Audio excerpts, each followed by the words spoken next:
Bien, mis queridos hermanos, muy buenas noches.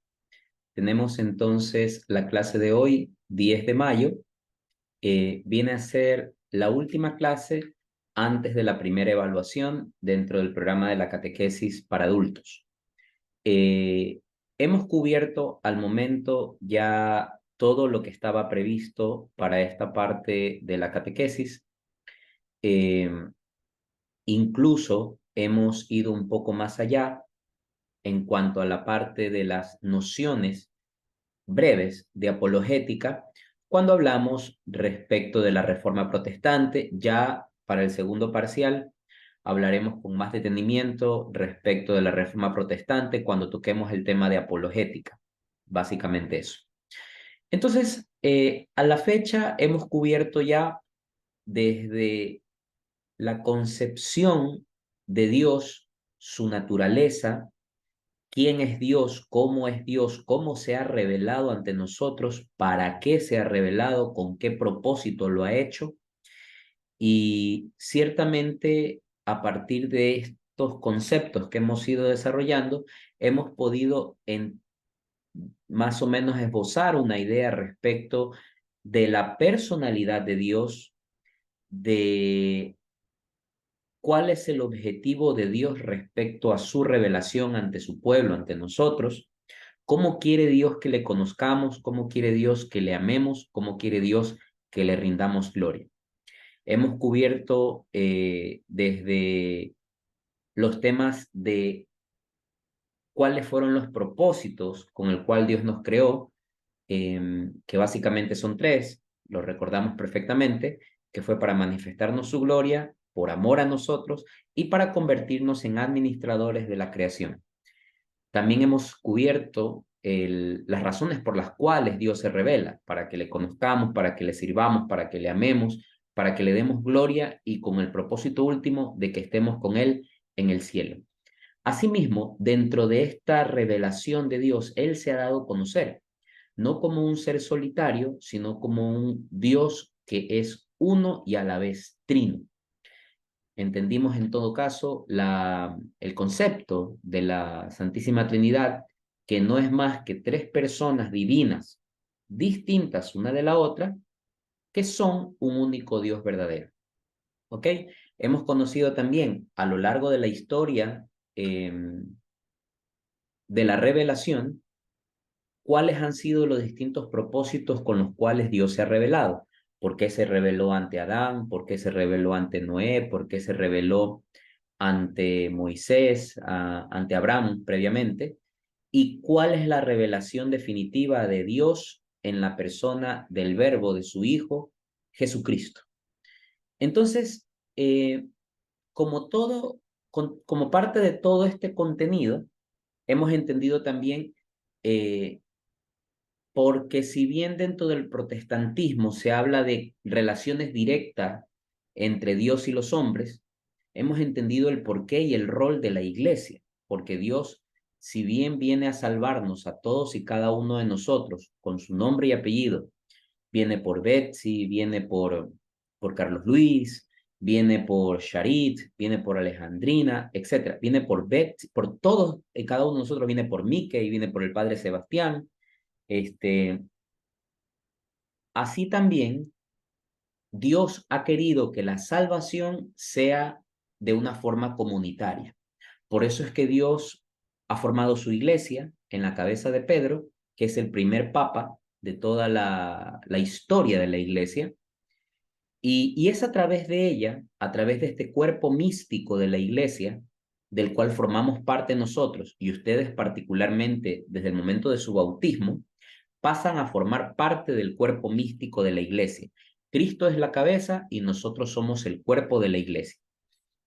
Y al formar parte de este cuerpo místico en el cual se lleva a cabo la comunión de los santos, es el hecho de que formamos parte del cuerpo místico de Cristo, que es la iglesia, y tenemos la capacidad de poder orar unos por otros, de interceder unos por otros, es que entendemos que la salvación que viene individual, pero que se ejecuta de forma comunitaria a través de la iglesia, es que tenemos que entender en qué creemos nosotros. ¿Cuál es el depósito de la fe? ¿En qué debemos creer? ¿Qué es la fe y qué no es fe? Entendimos también que la fe es un acto totalmente racional, que es una respuesta del hombre a Dios que se revela y que por ningún motivo la fe es un tema esotérico, oculto, sentimental o romántico. La fe es una respuesta 100% pragmática, voluntariosa del hombre a Dios que se revela y ante la cual Dios nos da luz sobre el sentido último de nuestra vida. Hemos conocido por qué el depósito de la fe está confiado al magisterio de la Iglesia, justamente para no caer en los errores que ha caído el protestantismo a lo largo de toda la historia, que es de que cada uno interprete la Biblia a su manera, de que cada uno lleve su fe a su manera. No se trata de eso, sino para qué Jesús habrá fundado una iglesia. Entonces, el depósito de la fe confiado al magisterio de la Iglesia existe justamente para que la exégesis bíblica, que es la correcta interpretación de las Sagradas Escrituras, esté bajo la custodia de una autoridad, para que podamos nosotros apelar a una autoridad que sea la que dirima por nosotros eh, el correcto mensaje del Evangelio transmitido por los apóstoles y dado a ellos por el mismo Jesucristo. ¿Ok? Entendimos en ese sentido que si vamos a escoger entre la primacía, ¿qué es primero? ¿La iglesia o la Biblia? Ciertamente es la iglesia, porque la iglesia es quien define el canon de las Sagradas Escrituras, que lo hemos estudiado, que son 73 libros divididos en 46 libros en el Antiguo Testamento y 27 libros en el Nuevo Testamento. Y que ese es uno de los errores que tiene las denominaciones protestantes, porque ellos lo que han hecho es sacar a conveniencia del canon bíblico los libros que no le conviene a su fe, ¿no? A lo que ellos creen. Por ejemplo, tenemos el libro de los Macabeos que habla muy claramente sobre el purgatorio, o coincidencia, los protestantes obvian el purgatorio. Tenemos los otros libros deuterocanónicos en los cuales se habla sobre la justificación, sobre la justicia adicional al tema de la misericordia de Dios. Es decir, ¿somos salvos por la gracia de Dios? Sí, pero también está la justicia. Y la salvación la podríamos perder en méritos de nuestras acciones, en mérito de nuestros pecados y en mérito de cuánto nos alejamos de Dios y de su verdad revelada. ¿Ok? Entonces, básicamente lo que hemos visto ahora es una revisión muy superficial, pero creo que bastante consistente del credo, lo que creemos nosotros, lo que dice en el credo niceno-constantinopolitano: creo en un solo Dios, Padre Todopoderoso, Creador del cielo y de la tierra, de todo lo visible y lo invisible. Creo en un solo Señor Jesucristo, un Hijo único de Dios, nacido del Padre antes de todos los siglos, Dios de Dios, luz de luz, Dios verdadero de Dios verdadero, engendrado, no creado, de la misma naturaleza del Padre, por quien todo fue hecho, que por nosotros los hombres y por nuestra salvación bajó del cielo y por obra del Espíritu Santo se encarnó de María la Virgen y se hizo hombre y por nuestra causa fue crucificado en tiempos de Poncio Pilato. ¿Ok? Padeció y fue sepultado y resucitó al tercer día según las Escrituras y subió al cielo y está sentado a la derecha del Padre y de nuevo vendrá con gloria para juzgar a vivos y muertos. Es lo que hablábamos de la parucía en la clase anterior. Y su reino no tendrá fin. Creo en el Espíritu Santo, Señor y dador de vida, que procede del Padre y del Hijo, que con el Padre y el Hijo recibe una misma adoración y gloria. ¿Por qué? Porque es la tercera persona de la Santísima Trinidad, de la misma dignidad divina, pero personas divinas distintas. Y que habló por los profetas, creo en la Iglesia, que es una santa, católica y apostólica. Confieso que hay un solo bautismo para el perdón de los pecados. Espero la resurrección de los muertos y la vida del mundo futuro. Este es el credo niceno-constantinopolitano, que es el credo que quizás se les va a hacer un poquito más difícil aprendérselo, pero no queda de otra, porque este credo es el que van a tener que recitar ustedes el día en el que ustedes reciban la confirmación.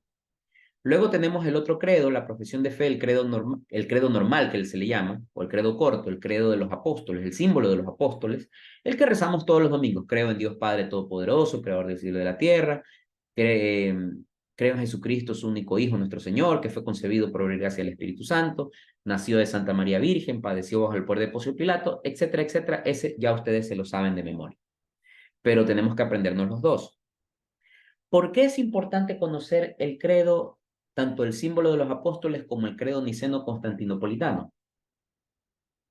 Porque el credo es el resumen de nuestra fe. Eso es lo que nosotros creemos. Si algún día algún hermano separado o alguna persona les dice, oigan, oye Cintia, ¿en qué crees tú? Te dirá, yo creo en Dios Padre Todopoderoso, creador del cielo y de la tierra, etcétera, etcétera. ¿Ok? Ese es básicamente el símbolo de los apóstoles y el credo niceno-constantinopolitano reflejan qué es lo que nosotros creemos y esa es la materia de esta preparación de la catequesis. ¿Ok? Hemos entendido también que es muy importante la iglesia para que nos mantengamos justamente alejados de las herejías, apostasías, que no son otra cosa que divisiones que dentro de la misma iglesia se intenta negar parte o la totalidad de un dogma de fe, ¿ya? Acuérdense ustedes que yo les comenté que un sacerdote de Alejandría en el siglo III, el sacerdote Arrio, eh, se encargó de difundir la idea de dudar sobre la condición divina de Jesús. Y por esto la iglesia convocó un concilio, el concilio de Nicea, en el año 325, y zanjaron la cuestión y quedó claramente establecido que Jesús es Dios verdadero, lo que hablábamos de la unión hipostática, que en Jesucristo, en la persona del Verbo, en el Hijo, existe la condición divina y la condición humana, divisibles una de la otra, identificables una de la otra, pero no divisibles, distinguibles una de la otra, pero no divisibles de la persona del Verbo. ¿Ok? Entonces, básicamente eso es lo que hemos visto. Hemos llegado incluso a la parte de la explicación relevante sobre el pecado original, cuáles son sus consecuencias y cómo nosotros íbamos a poder librarnos de este pecado original, no así de sus consecuencias, que es una lucha diaria.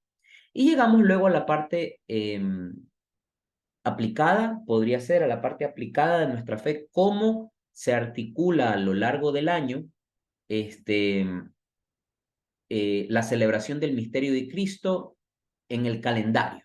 ¿Ok? Hemos visto la clase anterior, el año litúrgico, dividido en 5 tiempos, el Adviento, la Navidad, el tiempo ordinario 1 y 2, la Cuaresma y la Pascua. Cada uno con sus respectivos colores, cada uno con sus respectivas celebraciones, cada uno con su respectiva liturgia, como se menciona el término, ¿no? Sabemos ya qué es la liturgia, que es una obra del pueblo y para el pueblo. En este caso, obra del pueblo de Dios para el pueblo de Dios. Entonces, con esto hemos podido culminar este primer módulo, por decirlo de alguna manera, de la catequesis de adultos.